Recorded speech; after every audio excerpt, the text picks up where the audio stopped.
새벽 5시 뉴욕 맨해튼 메디컬 센터의 신경외과 병동에는 이미 하얀 가운을 입은 박은영의 모습이 보였습니다. 29살의 젊은 레지던트인 그녀는 이른 새벽부터 환자들의 상태를 점검하며 하루를 시작했죠. 병실을 돌며 환자들의 활력 징후를 확인하고 차트를 꼼꼼히 기록하는 모습에서는 의사로서의 책임감이 묻어났어요. 한국에서 의대를 졸업하고 미국으로 건너온 지 3년째, 은영은 여전히 매일이 도전의 연속이었습니다. 오늘도 힘내세요, 김할아버지. 은영이 80살 환자의 손을 잡으며 따뜻하게 말했어요. 뇌종양 수술을 받은 김할아버지는 고개를 끄덕이며 미소를 지었습니다. 언어는 통하지 않았지만 진심은 전해졌죠. 이런 순간들이 은영에게는 의사라는 직업에 대한 자부심을 느끼게 해주었어요. 하지만 동시에 미국 의료계에서 아시아계 여성으로서 느끼는 벽도 있었습니다. 병동 라운드를 마친 은영은 수술실로 향했어요. 오늘은 뇌동맥류 수술의 보조로 참여할 예정이었죠. 복도를 걸으며 은영은 고국에 계신 부모님을 떠올렸습니다. 딸아, 미국에서 훌륭한 의사가 되어라. 아버지의 마지막 당부가 귓가에 맴돌았어요.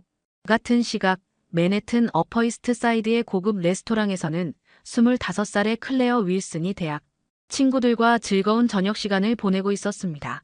윌슨 가문의 막내딸인 클레어는 하버드를 졸업하고 현재는 국제구호단체에서 일하며 자신만의 길을 찾아가고 있었죠. 아버지 리처드 윌슨이 운영하는 글로벌 기업의 후계자 자리보다는 직접 사람들을 도울 수 있는 일에 더 관심이 많았어요. 정말 오랜만에 다들 만나니까 좋네. 클레어가 환하게 웃으며 말했습니다. 친구들과 함께 나눈 대화는 주로 각자의 꿈과 미래에 대한 것들이었어요. 클레어는 최근 아프리카 의료봉사를 다녀온 이야기를 들려주었죠. 정말 보람있었어. 언젠가는 의대에 진학해서 제대로 도움이 되고 싶어. 저녁 식사를 마친 클레어는 친구들과 작별 인사를 나누고 집으로 향했습니다. 평소처럼 운전석에 앉아 안전벨트를 매고 좋아하는 재즈 음악을 틀었어요. 창밖으로 보이는 뉴욕의 야경이 아름다웠죠. 밤 11시, 클레어는 자신의 포르쉐로 집 쪽으로 향하는 파크 애비뉴를 달리고 있었습니다. 평소보다 교통량이 적어 도로는 한산했어요. 신호등 앞에서 멈춰서며 클레어는 창문을 내려 시원한 밤 공기를 마셨습니다. 바로 그때였어요. 쾅! 엄청난 충격음과 함께 클레어의 세상이 한순간에 뒤바뀌었습니다. 음주운전자가 몰던 대형 트럭이 신호를 무시하고 시속 80km로 클레어의 차량 측면을 강타했어요. 포르쉐는 10여 미터나 밀려나며 가로등 기둥에 충돌했죠. 구급차, 빨리 구급차를 불러. 목격자들의 비명소리가 파크 애비뉴에 울려 퍼졌습니다. 완전히 찌그러진 포르쉐 안에서 클레어는 의식을 잃은 채 피를 흘리며 갇혀 있었어요. 에어백이 터졌지만 충격의 강도가 너무 컸죠. 소방서와 구급대가 현장에 도착하기까지 15분이 걸렸습니다. 환자를 빼내려면 차량을 절단해야 합니다. 소방관이 절단기를 준비하며 외쳤어요. 구조작업이 진행되는 동안 구급대원들은 클레어의 상태를 점검했습니다. 맥박이 약하고 호흡이 불규칙했죠. 중증 외상 환자, 즉시 이송 필요. 한편 사고 소식을 들은 리처드 윌슨은 운전기사와 함께 현장으로 달려왔어요. 억만장자 사업가인 그에게도 딸은 세상에서 가장 소중한 존재였습니다. 클레어야. 리처드가 절규하며 구조 현장으로 뛰어가려 했지만 경찰이 막았죠. 30분 후 클레어는 맨해튼 메디컬 센터 응급실로 이송되었습니다. 응급실에 도착한 클레어를 본 의료진들의 표정이 심각해졌어요. 즉시 CT 스캔과 MRI. 응급의학과 과장 톰슨 박사가 지시했습니다. 검사 결과는 참담했어요. 두개골 골절과 함께 광범위한 뇌출혈이 발견되었고 경추 손상도 심각한 상태였습니다. 더욱 치명적인 건 뇌압이 급속히 상승하고 있다는 점이었죠. 수술 성공 확률이 5%도 안 됩니다. 신경외과 과장 윌리엄스 박사가 침통한 표정으로 말했어요. 리처드는 검사 결과를 듣고 무릎이 꺾였습니다. 그럼 우리 클레어가 죽는다는 말입니까? 그의 목소리는 떨렸어요. 최선을 다하겠지만 윌리엄스 박사도 말을 잇지 못했습니다. 이런 심각한 뇌외상은 경험 많은 의사들도 부담스러워하는 케이스였죠. 절망에 빠진 리처드는 갑자기 일어나 의료진들을 향해 소리쳤습니다. 이 수술에 성공하면 1억 달러를 드리겠습니다. 응급실 안이 순간 정적에 휩싸였어요. 1억 달러는 상상하기 어려운 거금이었지만 누구도 쉽게 나서지 못했습니다. 돈의 문제가 아닙니다. 윌슨 씨. 윌리엄스 박사가 고개를 저었어요. 성공 확률이 너무 낮아요. 실패할 경우 의사로서의 경력뿐만 아니라 병원 전체가 감당해야 할 책임이. 다른 의사들도 고개를 숙이며 침묵했습니다. 미국 의료계의 현실이었어요. 의료 소송과 평판 리스크 때문에 성공 확률이 낮은 수술을 맡으려는 의사는 거의 없었죠. 특히 윌슨 가문처럼 영향력 있는 가족의 경우는 더욱 그랬습니다. 수술이 실패하면 의사 개인은 물론 병원 전체가 엄청난 소송에 휘말릴 수 있었거든요. 그럼 우리 딸을 그냥 포기하라는 말입니까? 리처드의 절규가 복도에 울려 퍼졌어요. 시간이 갈수록 클레어의 상태는 악화되고 있었습니다. 뇌압이 계속 올라가면 돌이킬 수 없는 뇌사 상태에 빠질 수도 있었죠. 하지만 여전히 아무도 수술대에 서겠다고 나서지 않았습니다. 바로 그때 복도 끝에서 은영이 모든 상황을 지켜보고 있었어요. 레지던트인 그녀에게는 이런 중대한 수술에 참여할 권한도 없었지만 죽어가는 환자를 보고만 있을 수는 없었습니다. 응급실의 긴장감은 시간이 갈수록 더욱 무거워졌습니다. 클레어의 뇌압은 계속 상승하고 있었고 매 순간이 생명과 직결된 상황이었어요. 하지만 미국 의료진들의 반응은 냉담했습니다. 1억 달러라는 엄청난 보상에도 불구하고 말이죠. 미안합니다, 윌슨 씨. 저도 가족이 있어서. 신경외과의 존슨 박사가 먼저 자리를 떴어요. 20년 경력의 베테랑이었지만 이런 고위험 수술은 피하고 싶었습니다. 실패하면 제 경력이 완전히 끝나버려요. 의료진으로서는 이해하시겠지만 이어서 다른 의사들도 하나둘씩 핑계를 대며 사라졌습니다. 전문 분야가 달라서, 다른 응급 환자가 있어서, 리스크가 너무 커서. 결국 응급실에는 간호사 몇 명과 당직 의사만 남았어요. 병원장 스미스가 급히 달려와서는 상황을 파악한 후 리처드에게 조심스럽게 말을 꺼냈습니다. 윌슨 씨, 솔직히 말씀드리자면 이런 케이스는. 그의 목소리에는 걱정이 가득했어요. 환자분이 윌슨 가문의 따님이시니 혹시 수술이 실패한다면 저희 병원으로서는. 그러니까 우리 딸이 죽어도 괜찮다는 말씀이신가요? 리처드의 목소리가 떨렸습니다. 분노와 절망이 뒤섞인 표정이었어요. 돈이 문제라면 2억이든 3억이든 드리겠습니다. 하지만 돈의 문제가 아니었어요. 미국 의료계의 구조적 문제였습니다. 의료 소송에 대한 두려움, 평판 관리에 대한 압박, 그리고 실패했을 때 감당해야 할 책임의 무게가 의사들을 움츠러들게 만들었죠. 특히 윌슨 가문처럼 사회적 영향력이 큰 가족의 경우 실패의 대가는 상상을 초월했습니다. 윌슨 씨, 이해해 주십시오. 스미스 병원장이 고개를 숙였어요. 저희도 최선을 다하고 싶지만 현실적으로 이런 고위험 수술을 맡을 수 있는 의사를. 그의 말은 끝까지 이어지지 않았습니다. 간호사들조차 수근거렸어요. 5% 확률이면 거의 불가능한 거지. 누가 저런 수술을 하려고 하겠어? 윌슨 가문 상대로 실패라도 하면. 속삭임들이 복도에 퍼졌습니다.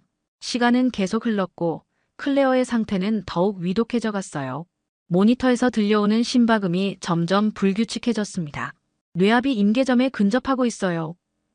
간호사가 급하게 보고했죠. 리처드는 복도에서 무릎을 꿇고 절규했습니다.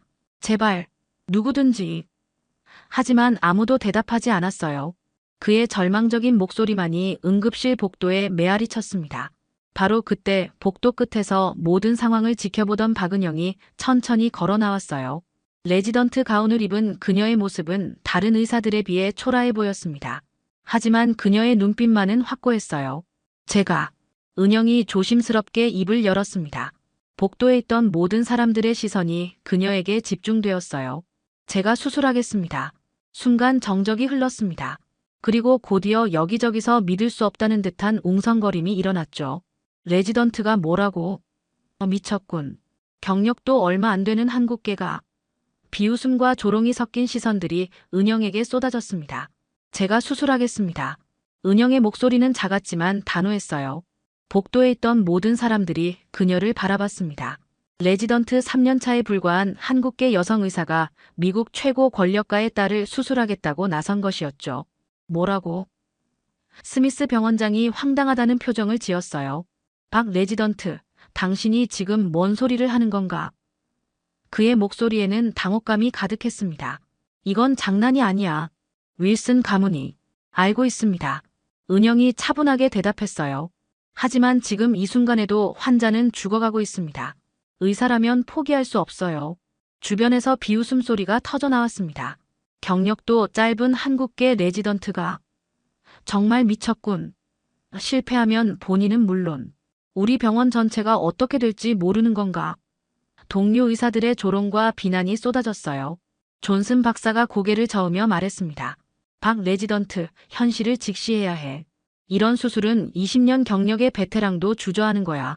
당신이 할 수 있는 일이 아니라고. 하지만 은영은 흔들리지 않았어요. 돈 때문이 아닙니다. 그녀의 목소리에는 확신이 담겨 있었습니다. 눈앞에 환자가 죽어가는데 의사가 포기하는 게 더 큰 죄입니다. 리처드가 은영에게 다가왔어요. 절망에 빠진 아버지의 눈에는 마지막 희망의 빛이 보였습니다. 정말 할 수 있습니까? 그의 목소리는 떨렸어요. 약속드릴 수는 없어요. 은영이 솔직하게 말했습니다. 하지만 최선을 다하겠습니다. 의사로서 할 수 있는 모든 것을요. 스미스 병원장이 급하게 끼어들었어요. 안 됩니다. 레지던트가 이런 중대한 수술을 주도할 수는 없어요. 책임 문제가. 그는 법적 리스크를 걱정하고 있었습니다. 바로 그때 수술실 간호사인 제니가 은영 옆에 섰어요. 저도 함께 하겠습니다. 10년 경력의 베테랑 간호사였던 제니는 은영의 실력을 누구보다 잘 알고 있었습니다. 은영 선생님이 얼마나 뛰어난 의사인지 저는 알아요. 제니, 당신까지. 병원장이 당황했지만 제니는 단호했어요. 환자를 살리는 게 우리 일 아닌가요? 확률이 낮다고 포기할 수는 없잖아요. 은영과 제니의 결연한 모습을 본 리처드는 무릎을 꿇었습니다. 제발, 우리 딸을 살려주세요. 억만장자 사업가가 젊은 레지던트 앞에서 무릎을 꿇는 모습이었어요. 일어나세요. 은영이 리처드를 부축했습니다. 환자의 아버지로서 기다려주세요. 좋은 결과로 뵙겠습니다. 주변의 의사들은 여전히 회의적이었어요. 정말 무모한 일이야. 실패하면 어떻게 책임질 건가? 병원 평판이 어떻게 될지.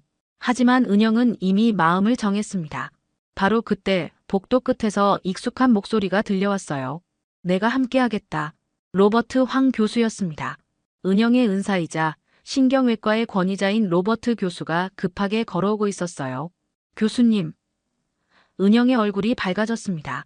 로버트 교수는 한국계 미국인으로 25년간 수많은 난수술을 성공시킨 베테랑이었죠. 사고 소식을 듣고 왔다. 로버트 교수가 클레어의 차트를 확인했어요. 확실히 어려운 케이스군. 하지만 불가능하지는 않아. 그의 등장으로 분위기가 바뀌었습니다. 하지만 교수님도 리스크를. 병원장이 말을 걸었지만 로버트 교수가 손을 들어막았어요. 의사의 본분은 환자를 살리는 것이다. 그가 은영을 바라보며 말했습니다. 준비하자. 우리에게는 시간이 많지 않아. 수술실 준비가 시작되었습니다. 은영과 제니, 그리고 로버트 황 교수가 중심이 된 의료진이 구성되었어요.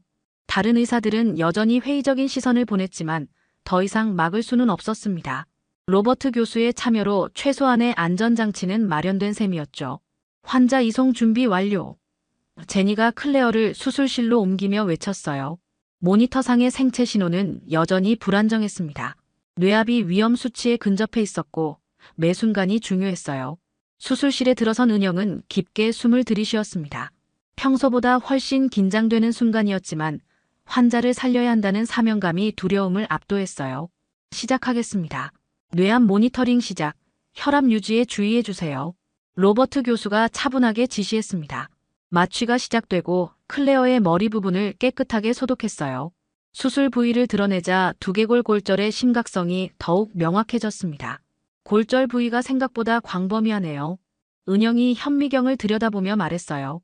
하지만 뇌관 손상은 피해갔습니다. 그녀의 손은 정확하고 신중했어요.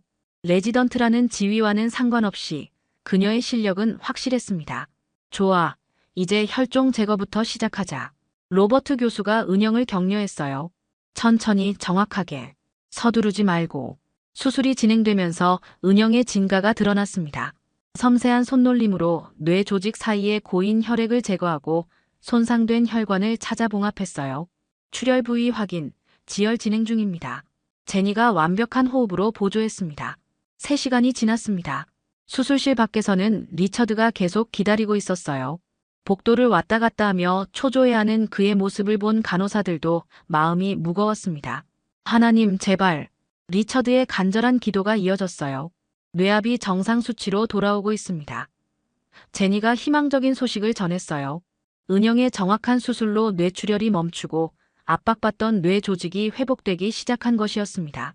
혈관 문합 완료. 이제 2개골 복원을 시작하겠습니다. 은영의 목소리에는 자신감이 담겨 있었어요. 가장 어려운 고비는 넘긴 상황이었습니다. 로버트 교수도 만족스러운 표정을 지었죠. 훌륭하다, 은영. 그가 조용히 말했어요. 이 정도 실력이라면 어디서든 인정받을 수 있어. 마침내 5시간에 걸친 대수술이 끝났습니다. 수술 완료. 은영이 마지막 봉합을 마치며 선언했어요. 수술실 안의 긴장감이 한순간에 풀렸습니다. 제니는 눈물을 글썽였고 로버트 교수도 뿌듯한 미소를 지었죠.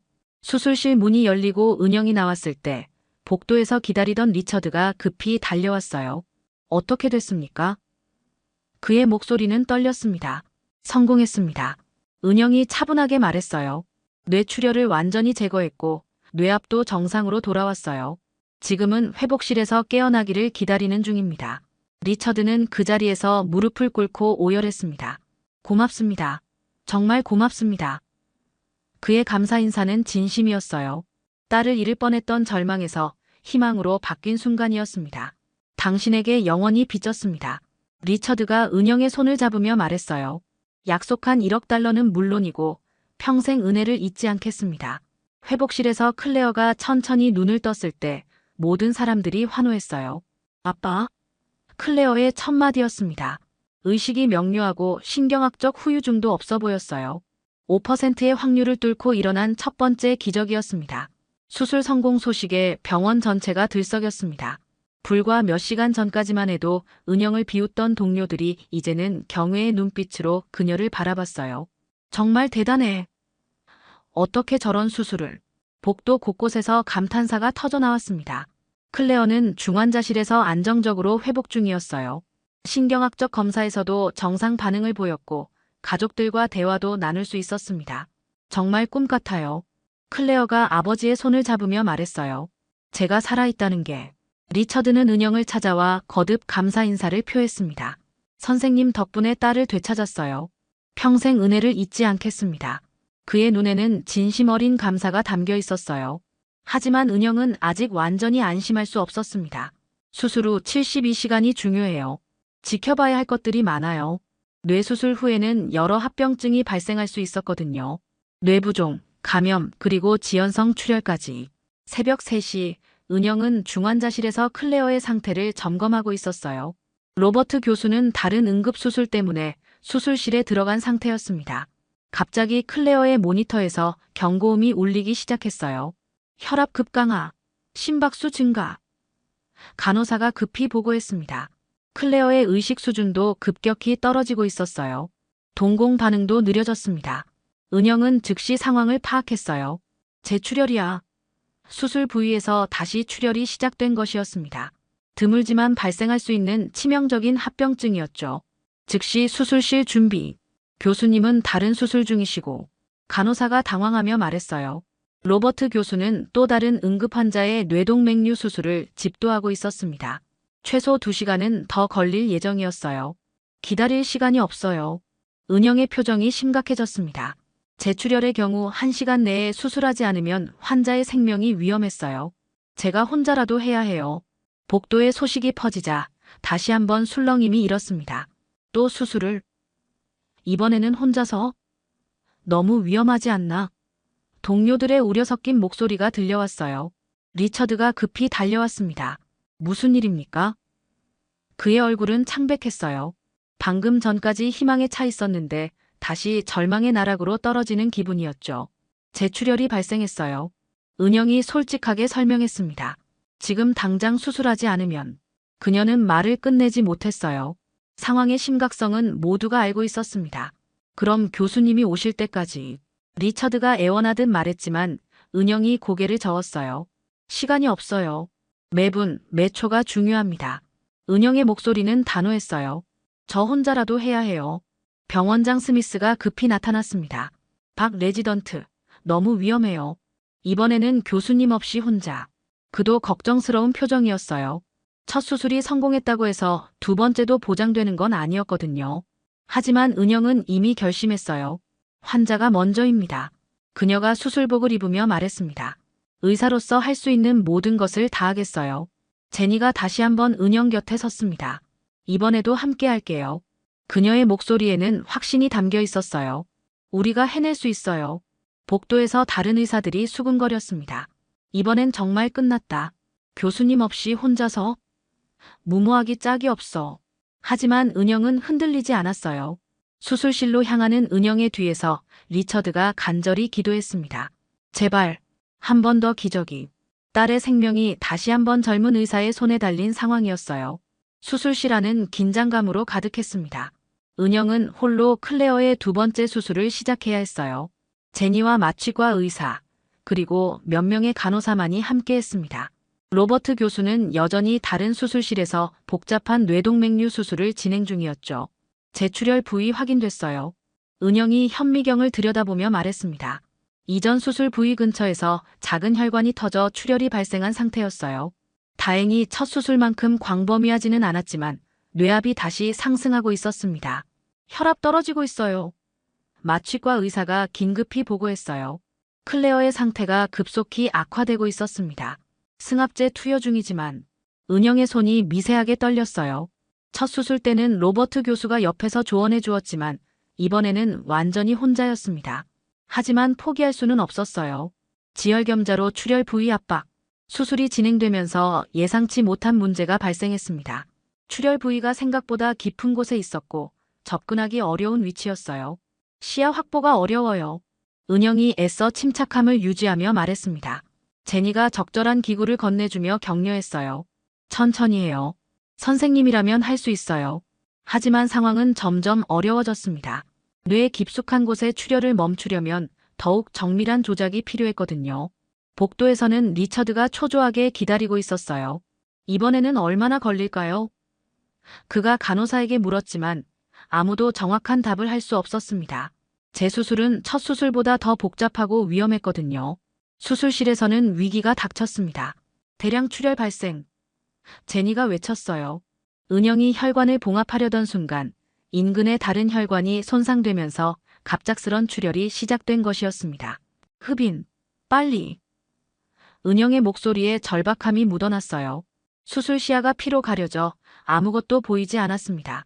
혈압도 급격히 떨어지고 있었어요.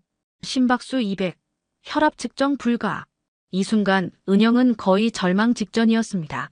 혼자서는 이 상황을 감당하기 어려워 보였어요.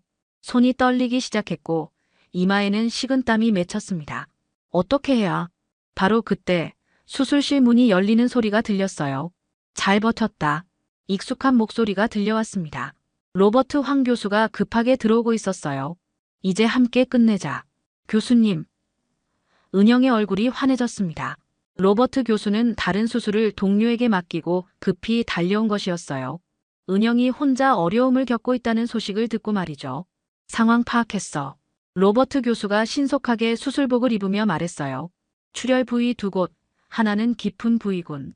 내가 깊은 쪽을 맡을게. 두 사람의 협력으로 수술실 분위기가 완전히 바뀌었습니다. 로버트 교수의 숙련된 기술과 은영의 섬세함이 완벽하게 조화를 이뤘어요. 지혈겸자 위치 좋아. 이제 봉합 시작하자. 혈압 회복되고 있어요. 마취과 의사가 희망적인 소식을 전했습니다. 두 의사의 협력으로 출혈이 점차 멈춰지고 있었어요. 훌륭해, 은영. 로버트 교수가 미소를 지으며 말했어요. 이 정도 실력이라면 이미 훌륭한 신경외과 의사야. 이 시간 동안 은영은 많은 것을 배웠어요. 혼자서도 할 수 있다는 자신감과 동시에 동료들과의 협력이 얼마나 중요한지도 깨달았습니다. 감사합니다, 교수님. 마침내 두 번째 수술도 성공적으로 마무리되었어요. 봉합 완료. 로버트 교수가 선언했습니다. 수술실 안의 모든 사람들이 안도의 한숨을 내쉬었어요. 두 번째 수술이 끝나고 사흘이 지났습니다. 클레어는 완전히 회복되어 일반 병실로 옮겨졌어요. 신경학적 후유증도 전혀 없었고 인지 기능도 정상이었습니다. 의료진들조차 믿기 어려워할 정도의 완벽한 회복이었죠. 정말 기적이에요. 클레어가 은영의 손을 잡으며 말했어요. 선생님이 아니었다면 저는. 그녀의 눈에는 진심 어린 감사가 가득했습니다. 재활 치료도 순조롭게 진행되어 곧 퇴원할 수 있을 정도였어요. 리처드가 은영을 찾아왔습니다. 손에는 두툼한 서류 봉투를 들고 있었어요. 약속한 1억 달러입니다. 그가 진지한 표정으로 말했습니다. 당신은 우리 가족의 은인이에요. 이 정도로는 하지만 은영은 고개를 저었어요. 받을 수 없습니다. 그녀의 목소리는 담담했습니다. 환자를 치료하는 것은 의사의 본분이에요. 그것 때문에 돈을 받을 수는 없어요. 하지만 리처드가 당황했습니다. 1억 달러를 거절하는 사람을 본 적이 없었거든요. 그럼 다른 방법으로라도. 한 가지 제안이 있어요. 은영이 조심스럽게 말을 꺼냈습니다. 그 돈으로 한국계 의대생들을 위한 장학재단을 만들어주시면 어떨까요? 저처럼 꿈을 가진 학생들이 더 많은 기회를 가질 수 있도록요. 리처드의 눈이 반짝였어요. 훌륭한 생각입니다. 그는 즉시 동의했습니다. 윌슨 마이너스 박은영 의료 장학재단으로 설립하겠어요. 매년 한국계 의대생 10명에게 전액 장학금을 지원하는 거죠. 며칠 후 클레어가 은영을 찾아왔어요. 완전히 회복된 그녀의 모습은 환했습니다. 선생님, 저도 의대에 지원하려고 해요. 클레어의 말에 은영이 놀랐어요. 의대를요? 은영이 되물었습니다. 네, 이번 일을 겪으면서 깨달았어요. 클레어의 목소리에는 확신이 담겨 있었어요. 선생님처럼 사람들을 구하는 의사가 되고 싶어요. 정말 의미 있는 일이라는 걸 알았거든요. 은영은 감동했어요. 환자를 치료하는 것을 넘어서 누군가의 인생에 영향을 준다는 것의 의미를 깨달았습니다. 좋은 의사가 될 거예요. 그녀가 클레어를 격려했어요. 병원과 언론도 은영의 이야기에 주목했습니다. 기적의 의사 불가능을 가능으로 만든 한국계 레지던트 등의 헤드라인이 신문에 실렸어요. 하지만 은영은 여전히 겸손했습니다. 저 혼자 한 일이 아니에요. 은영이 인터뷰에서 말했어요. 제니 간호사님, 로버트 교수님, 그리고 모든 의료진의 도움이 있었기 때문에 가능했던 일이에요. 동료 의사들의 시선도 완전히 바뀌었어요. 처음에는 무모하다고 비웃던 사람들이 이제는 존경의 눈빛으로 은영을 바라봤습니다. 정말 대단한 실력이었어. 우리가 잘못 판단했군. 로버트 교수는 은영을 자랑스러워했어요. 이제 정말 독립적인 외과 의사가 되었구나. 그가 은영의 어깨를 두드리며 말했습니다. 앞으로 더 많은 환자들을 구할 수 있을 거야. 병원장 스미스도 은영에게 사과했어요. 처음에 반대했던 것을 사과합니다. 당신의 판단이 옳았어요. 병원 전체의 분위기도 바뀌었습니다. 환자 중심의 의료에 대한 인식이 새롭게 자리 잡았어요. 며칠 후 은영은 병원 옥상에서 뉴욕의 야경을 바라보고 있었어요. 조용히 중얼거렸습니다. 오늘의 선택, 그게 내가 의사가 된 이유다. 그녀의 마음속에는 환자를 구했다는 보람과 함께 앞으로도 계속 이런 마음으로 의료에 임하겠다는 다짐이 가득했어요. 윌슨, 박은영 의료 장학재단의 첫 번째 장학생들이 선발되었고 클레어도 의대 입학을 위한 준비를 시작했습니다. 은영의 선택이 만들어낸 선순환이 시작된 것이었어요.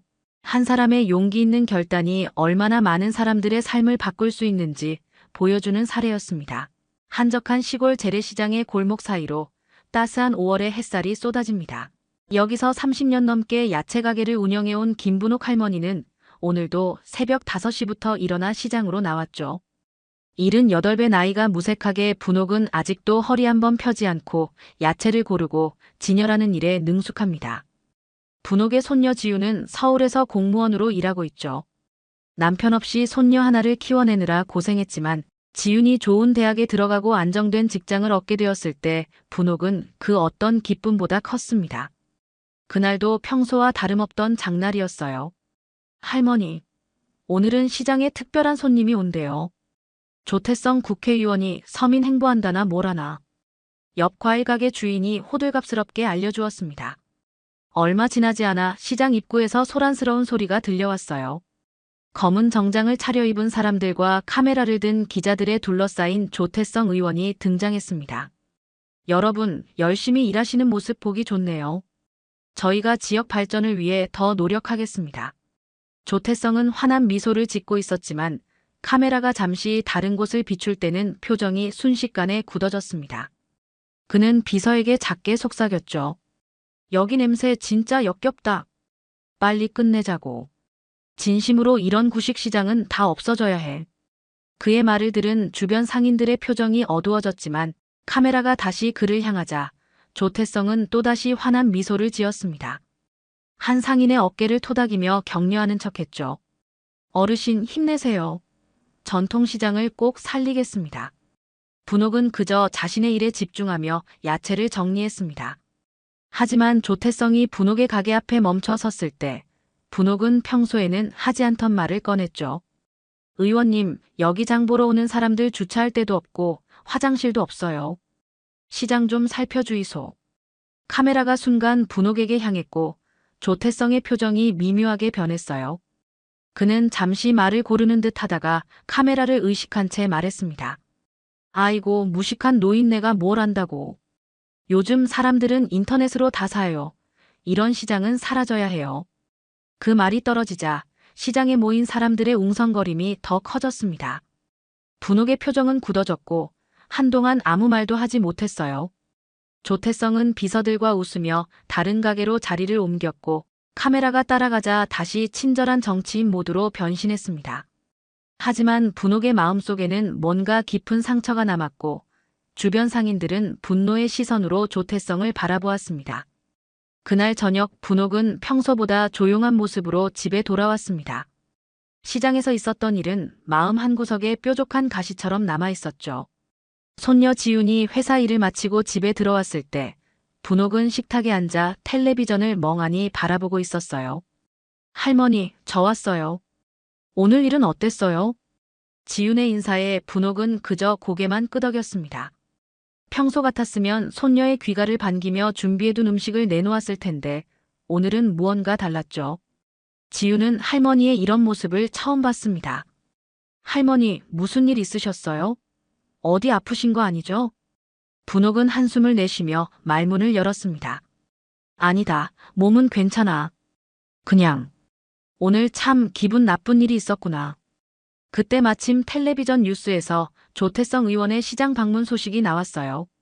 웃는 얼굴로 상인들과 인사하는 모습, 카메라 앞에서 전통시장 살리기를 약속하는 장면들이 차례로 방영됐습니다. 그리고 놀랍게도 분옥에게 했던 그 모욕적인 발언도 그대로 방송됐죠. 요즘 사람들은 인터넷으로 다 사요. 이런 시장은 사라져야 해요. 지윤의 눈이 커졌습니다. 화면 속 할머니의 굳은 표정을 보면서 지윤의 얼굴이 점점 붉어졌어요. 할머니, 저 사람이 할머니한테 그런 말을 했다고요? 저 조태성이라는 사람. 뭐야, 저 사람 맞아. 지윤은 충격에 휩싸여 할머니를 바라봤습니다. 그녀의 눈에는 분노와 함께 어떤 결의가 깃들기 시작했어요. 맞아, 그 사람이 나한테 무식한 노인네라고 했어. 카메라 앞에서 말이지. 하지만 괜찮아. 나는 그런 말에 상처받을 사람이 아니야. 분옥의 목소리에는 강인함이 묻어났지만 그 속에 숨겨진 서러움을 지윤은 놓치지 않았습니다. 손녀의 시선이 점점 날카로워졌어요. 지윤은 고개를 숙이고 생각에 잠겼습니다. 할머니, 그 조태성이라는 사람, 곧 청문회에 나올 거예요. 분옥이 의아한 표정으로 지윤을 바라봤습니다. 청문회? 뭔 일이 있는 게야? 지윤은 천천히 숨을 들이마시고 말했습니다. 제가 사실 행정안전부 소속 특별감사자문위원이에요. 일주일 뒤에 열리는 조태성 의원 청문회에서 제가 직접 신문할 예정이었어요. 그 사람, 측근 비리와 공금 횡령 의혹으로 조사받고 있거든요. 분옥의 눈이 커졌어요. 손녀가 이런 중요한 일을 하고 있다는 사실이 새삼 놀라웠습니다. 지윤은 식탁에 놓인 서류 가방에서 몇 장의 서류를 꺼내며 말했죠. 할머니, 그 사람이 얼마나 많은 불법을 저질렀는지 알면 놀라실 거예요. 근데 오늘 할머니한테 그런 망발을 했다니. 지윤의 목소리에는 차가운 결의가 담겨 있었습니다. 분옥은 손녀를 물끄러미 바라보다가 문득 자신의 과거가 떠올랐어요. 그것은 오래전 잊고 지내던 기억이었습니다. 지윤아, 할머니가 예전에 뭐 했는지 알고 있니? 지윤은 고개를 갸웃했습니다. 분옥은 천천히 일어나 오래된 책장으로 향했어요. 거기서 먼지 쌓인 액자 하나를 꺼냈죠. 나이든 손길로 틀어낸 액자 속에는 젊은 시절의 분옥이 있었습니다. 1987년 민주화 시위 현장에서 마이크를 들고 당당하게 서 있는 모습이었죠. 그 뒤로는 수많은 사람들이 모여 있었어요. 지우는 놀란 눈으로 사진을 바라봤습니다. 할머니, 이게 뭐예요? 분옥은 조용히 미소 지었습니다. 할머니가 젊었을 적에는 시민단체에서 활동했어. 시민행정감시연합 공동대표도 했었지. 불의에 맞서 싸우는 게 내 일상이었단다. 지윤의 입이 떡 벌어졌어요. 항상 소박하고 평범한 시장 할머니로만 알았던 분옥의 놀라운 과거가 펼쳐진 순간이었습니다. 분옥은 낡은 상자를 하나 더 꺼내왔어요. 그 안에는 오래된 신문 스크랩들과 각종 서류가 가득했습니다. 내 엄마가 사고로 세상을 떠난 후 나는 모든 활동을 접었어. 너를 키우는 게 더 중요했으니까. 그래서 시장에서 조용히 장사하며 살아왔지. 분옥의 목소리에는 그리움과 당당함이 함께 묻어났어요. 지우는 할머니의 손을 꼭 잡았습니다. 할머니, 저는 몰랐어요. 할머니가 이런 분이셨다니. 분옥은 고개를 끄덕이며 말했습니다. 이제는 내가 그 일을 하고 있구나. 자랑스럽다 우리 손녀. 침묵이 흐르다가 분옥이 결연한 표정으로 입을 열었어요. 나도 그 청문회에 참석하고 싶구나. 지우는 놀란 눈으로 할머니를 바라봤습니다. 할머니, 무슨 말씀이세요? 청문회는 쉬운 자리가 아니에요. 언론도 많이 오고 날카로운 질문들도 오가는 자리인데. 분옥은 고개를 저었어요. 내가 그런 자리 모르는 줄 알아. 내 인생에서 그런 자리 수십 번은 겪었어. 그리고 그 조태성이란 사람, 시장 상인들을 무시한 것뿐만 아니라 다른 비리도 있을 거 아니냐. 지우는 잠시 생각에 잠겼습니다. 법적으로 청문회의 참고인으로 할머니를 부르는 것이 가능할지 고민했어요. 그러다 결심한 듯 고개를 들었습니다. 할머니, 한번 알아볼게요. 어쩌면 시장 상인 대표로서 참고인 자격으로 출석할 수 있을지도 몰라요. 분옥의 표정이 환해졌습니다. 오랜만에 가슴속에서 타오르는 정의감을 느끼는 듯 했어요. 그리고 할머니, 제가 약속할게요. 개인적인 감정은 배제하고 오직 법과 사실만으로 그의 가면을 벗기겠습니다. 지윤의 목소리에는 단호함이 묻어났어요. 그녀는 자신의 전문 분야에서 철저하게 공정하게 일하는 사람이었습니다. 하지만 할머니가 당한 모욕은 쉽게 잊을 수 없었죠. 그날 밤, 분옥은 오래된 서류 상자를 뒤적이며 밤을 새웠습니다. 과거의 기억들이 하나둘 되살아났어요. 한때 그녀는 많은 정치인들의 비리를 파헤치고 지역 주민들의 권익을 위해 싸웠던 사람이었습니다. 세월이 흘러 그 모든 것을 잊고 지냈지만 조태성의 오만한 태도는 그녀의 오래된 투쟁 정신에 다시 불을 지폈어요. 나이 들었다고 시장에서 야채 팔고 있다고. 무시하면 안 되는 거였는데. 분옥은 혼잣말로 중얼거리며 서류들을 정리했습니다. 마치 오래된 전사가 전투를 준비하는 듯한 모습이었죠. 다음 날 아침, 분옥은 평소보다 일찍 시장으로 향했습니다. 마음속 결의가 단단해져 발걸음도 더 힘차게 느껴졌어요. 시장 입구에서 만난 상인들은 어제의 일로 분옥을 걱정스럽게 바라봤죠. 분옥 씨, 어제 그 국회의원 때문에 많이 속상했지? 우리도 다 봤어. 정말 어이없더라고. 춘자가 조심스레 분옥의 어깨를 토닥였습니다. 분옥은 씁쓸한 미소를 지으며 고개를 저었어요. 괜찮아요. 그런 사람 때문에 마음 쓰지 않습니다. 그보다 오늘 장사 준비나 열심히 해야죠. 표면적으로는 담담한 척했지만 분옥의 눈빛은 어제와 달리 날카로워져 있었습니다. 야채를 정리하면서도 마음속으로는 계획을 짜고 있었죠. 점심시간, 분옥은 조용히 시장 휴게실로 들어가 오래된 연락처부로 전화를 걸었어요. 여보세요? 박진호 변호사님 맞으신가요? 김분옥입니다. 전화 너머로 놀란 목소리가 들려왔습니다. 김 선배님, 세상에 정말 오랜만이네요. 어떻게 지내셨어요? 분옥은 과거 시민단체 활동 시절 함께 일했던 후배와 이야기를 나눴습니다.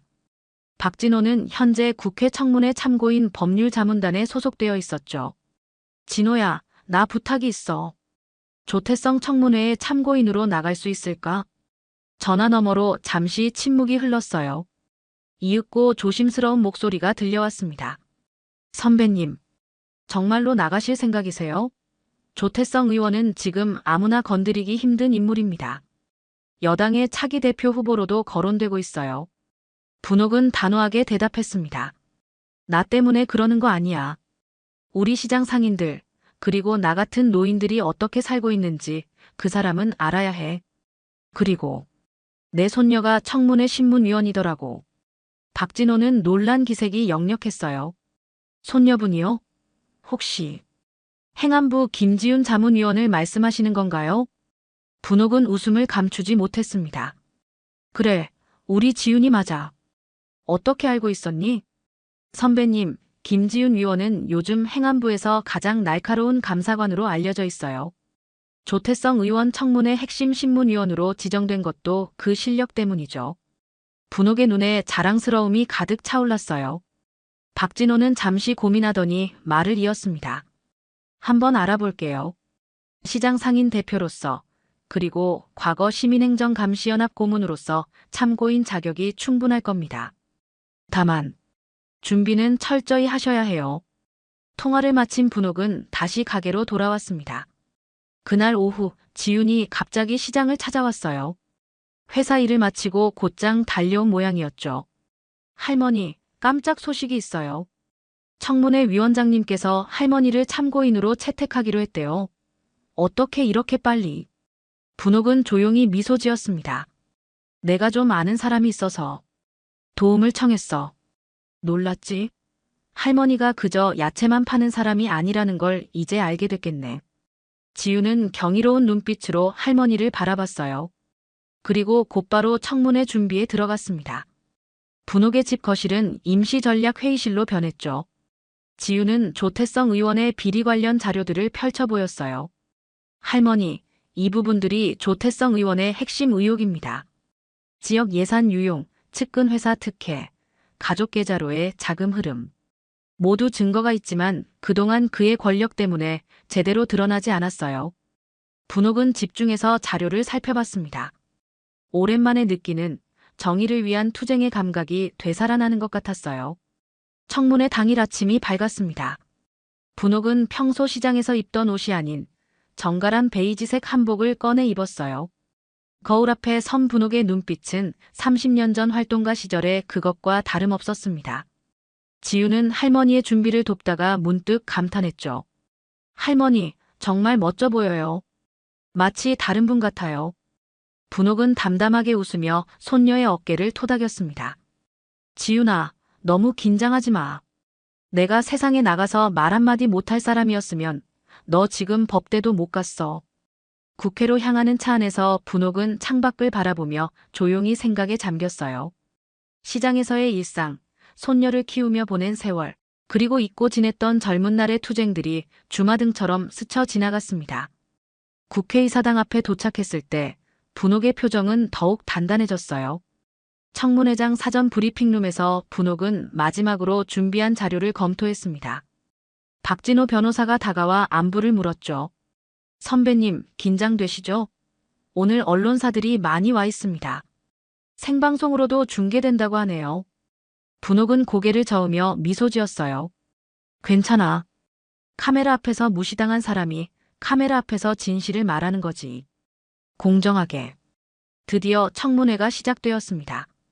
장내는 의원들과 기자들, 방청객들로 가득 찼어요. 청문회장 입구에 참고인 김분옥 전 시민행정감시연합 고문 팻말이 놓여 있었습니다. 분옥이 참고인석에 앉자 사람들의 시선이 집중됐어요. 그 중에서도 특히 놀란 표정을 짓고 있는 사람이 있었죠. 바로 조태성 의원이었습니다. 조태성은 자신만만한 표정으로 입장했지만 분옥과 눈이 마주치는 순간 그의 얼굴이 굳어졌어요. 시장에서 무시했던 무식한 노인네가 청문회장 참고인석에 앉아있는 광경은 그에게 큰 충격이었습니다. 더구나 신문위원석에는 지훈이 앉아있었죠. 청문회가 시작되고 증인 선서가 끝난 후 지훈이 첫 번째 질문을 던졌습니다. 조태성 의원님, 2019년부터 2023년까지의 외유성 출장 중 유일하게 증빙이 불가능한 회식비 내역이 있더군요. 당시 동석자는 누구였죠? 조태성은 당황한 기색이 역력했어요. 그건 정상적인 의정활동 과정에서 이루어진 회의였습니다. 구체적인 명단은 지금 기억나지 않네요. 지우는 서류를 하나 들어올리며 말했습니다. 이 영수증을 보시겠습니까? 강남의 유명 유흥업소에서 결제된 내역입니다. 공적 자금으로 이런 곳에서 회식이 가능한가요? 청문회장이 술렁였습니다. 조태성의 이마에 땀방울이 맺혔어요. 그는 말을 더듬으며 변명했죠. 그건 오해입니다. 단순한 식사 자리였을 뿐. 이때 사회자가 분옥에게 마이크를 넘겼습니다. 김분옥 참고인 진술해 주시기 바랍니다. 분옥은 천천히 일어나 마이크 앞으로 다가갔어요. 장내가 조용해졌습니다. 모든 시선이 이 78살 할머니에게 집중됐죠. 저는 김분옥입니다. 전통시장 상인이자 30년 넘게 시민예산 감시 활동을 해온 사람입니다. 분옥의 목소리는 떨림없이 또렷했어요. 청문회장을 가득 채운 그 목소리에는 오랜 세월의 무게와 지혜가 담겨 있었습니다. 조태성 의원이 작년 말 지역 상권 지원금으로 편성된 예산 24억 중 무려 18억을 외곽시설, 리모델링 명목으로 민간 개발사에 몰아줬습니다. 그 개발사는 조 의원 자녀의 유학비를 대신 내준 회사입니다. 조태성의 얼굴이 하얗게 변했습니다.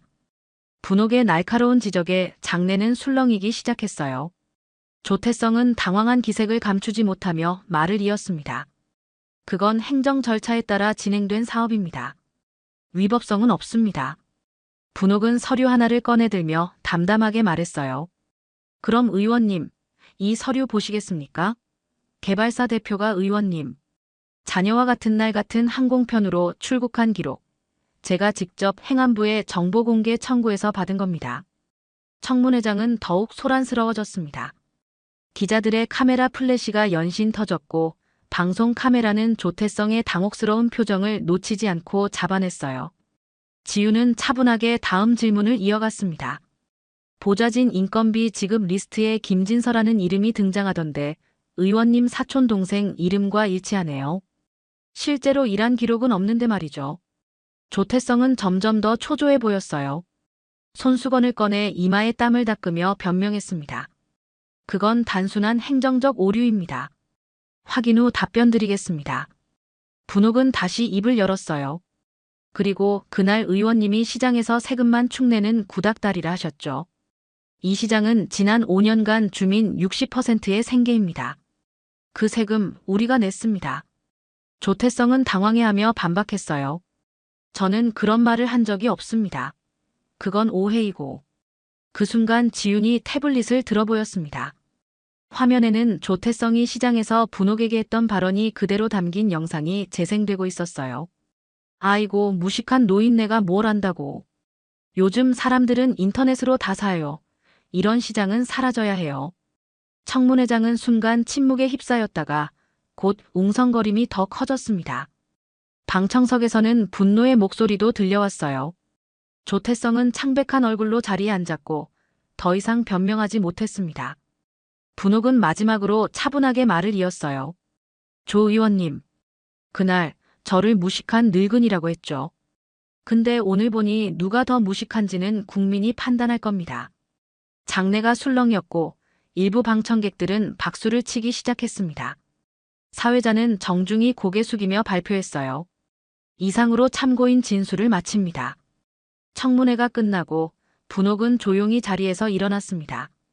기자들이 몰려왔지만 그녀는 담담하게 말했어요. 더 이상의 말은 필요 없습니다. 진실은 이미 밝혀졌으니까요.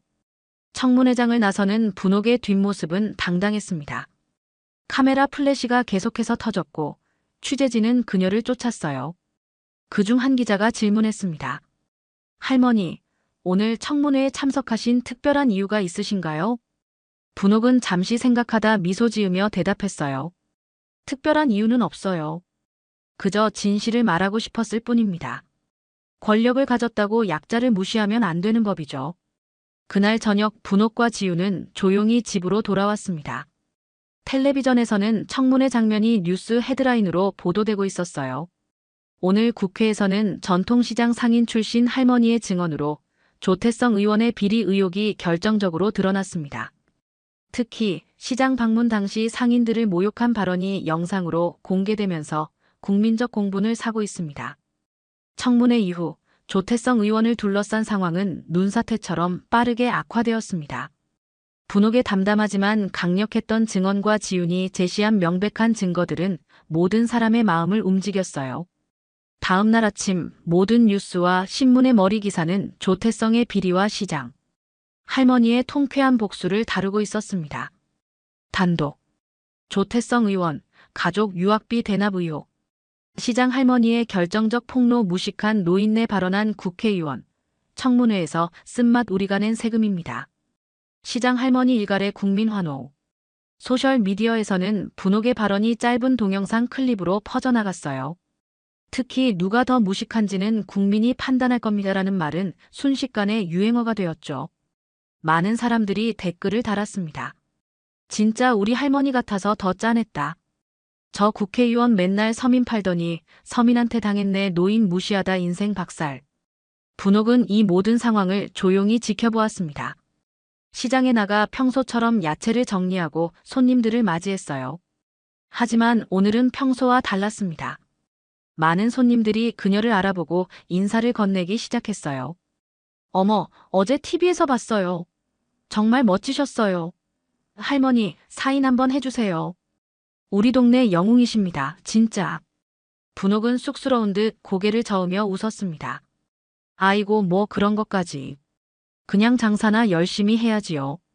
한편 국회에서는 조태성 의원에 대한 징계 절차가 시작되었습니다. 국회 윤리위는 조태성 징계안을 상정했고 검찰은 개발사와의 자금 흐름에 대한 수사 착수를 공식 발표했어요. 조태성의 정치적 입지는 급격히 좁아졌습니다. 여당 내에서도 그를 옹호하는 목소리는 찾아보기 힘들어졌어요. 조태성 의원의 행동은 우리 당의 가치와 맞지 않습니다. 철저한 조사를 통해 진실을 밝혀야 합니다. 여당 대표가 공식 성명을 발표했고 이는 사실상 조태성을 포기한다는 신호였습니다. 나흘 후 조태성은 결국 기자회견을 열었어요. 그의 얼굴은 피곤해 보였고 눈 밑에는 다크서클이 짙게 내려앉아 있었습니다. 부끄럽습니다. 국민 여러분께 심려를 끼쳐드려 사죄드립니다. 의원직을 내려놓고 성실히 조사에 임하겠습니다. 기자들의 질문이 쏟아졌습니다. 시장 할머니께 사과할 생각은 없으십니까? 개발사로부터 받은 금액이 정확히 얼마입니까? 아들 유학비는 어떻게 설명하시겠습니까? 조태성은 더 이상의 질문에 답하지 않고 고개를 숙인 채 자리를 떠났습니다. 그의 정치 인생은 사실상 끝이 난 것이나 다름없었어요. 그날 저녁 지우는 할머니를 찾아 시장으로 왔습니다. 분홍은 장사를 마무리하며 가게 문을 닫고 있었어요. 할머니, 조태성 의원이 의원직 사퇴했대요. 검찰 수사도 본격화된대요. 분홍은 담담하게 고개를 끄덕였습니다. 세상 일이란 게 다 그렇지 뭐. 진실은 언젠가는 드러나는 법이야. 두 사람은 함께 시장을 나서며 집으로 향했습니다. 석양이 시장 골목 위로 붉게 물들고 있었어요. 다음 날 아침, 분홍은 평소처럼 일찍 일어나 시장으로 향했습니다. 세상이 떠들썩하게 변했지만 그녀의 일상은 크게 달라지지 않았어요. 새벽에 들어온 시금치와 쌈 채소를 정성스럽게 진열하며 하루를 시작했습니다. 그러나 오늘은 조금 특별했죠. 시장 사람들이 하나둘 모여들어 분홍에게 박수를 보냈어요. 분홍이네, 텔레비전에 또 나오더만요. 저 국회의원 결국 쫓겨났네. 아이고, 우리 분홍 씨가 해냈구만. 지가 그런 놈인 줄 몰랐어. 꼴값 하더니 결국 저렇게 됐네. 분홍은 쑥스러운 듯 웃으며 고개를 저었습니다. 아이고, 다 지나간 일이지에. 우리 손녀가 알아서 다 해줬습니다. 상인들은 분홍에게 차례로 인사를 건네며 축하의 말을 전했어요. 그 중에는 처음 보는 얼굴도 있었습니다. 분홍의 이야기를 듣고 일부러 시장을 찾아온 사람들이었죠. 분홍은 그저 평소와 같이 손님들을 대했습니다. 야채 한 묶음을 더 넣어주고 맛있게 먹는 법을 알려주며 때로는 집에서 키운 나물도 덤으로 내어주었어요. 오후 지훈이 시장에 나타났습니다. 평일 낮인데도 불구하고 회사에 들른 것 같았어요. 할머니, 잠깐 시간 되세요? 두 사람은 시장 근처 작은 공원 벤치에 앉았습니다. 지훈은 할머니의 손을 꼭 잡고 말했어요. 할머니, 죄송해요. 내가 조금만 빨리 알았으면 그런 꼴은 안 당하셨을 텐데. 분옥은 손녀의 손을 토닥이며 부드럽게 미소 지었습니다. 네가 나 대신 해줬잖아. 그것으로 됐다. 두 사람은 잠시 침묵 속에 앉아 있었어요. 햇살이 나뭇잎 사이로 비치며 두 사람의 어깨를 따스하게 감쌌습니다. 지윤이 조용히 말을 이었어요. 할머니, 우리 시장에도 변화가 생길 것 같아요. 오늘 구청에서 연락이 왔는데 전통시장 활성화 프로젝트 예산이 통과됐대요. 주차장도 생기고 화장실도 새로 지을 거랍니다. 분옥의 눈이 반짝였습니다. 정말이구나. 그래, 세상은 조금씩 나아지는 거야. 조금 느리게 가더라도 바른 방향으로 가는 게 중요하지. 그날 저녁 분옥은 시장 뒤편을 조용히 청소하고 있었습니다. 하루 장사를 마치고 남은 쓰레기들을 정리하는 일상적인 모습이었죠. 지윤이 할머니를 발견하고 다가와 함께 걸었어요. 할머니, 도와드릴게요. 두 사람은 말없이 시장 골목을 정리했습니다. 그때 지윤의 휴대폰이 울렸어요. 전화를 받고 지윤의 표정이 밝아졌습니다. 할머니, 행안부 차관님이 저를 만나고 싶대요. 다음 감사팀 책임자로 지명을 검토 중이라고. 분옥은 손녀를 자랑스럽게 바라봤습니다. 우리 손녀, 앞으로가 더 기대되는구나. 집으로 돌아가는 길, 텔레비전 가게 쇼윈도우에서는 뉴스가 흘러나오고 있었어요. 막말 정치인 조태성, 의원직 사퇴 및 검찰 조사 착수. 시장 상인 할머니의 용기 있는 증언이 결정적 역할. 분옥은 그 뉴스를 보며 슬쩍 미소 지었습니다.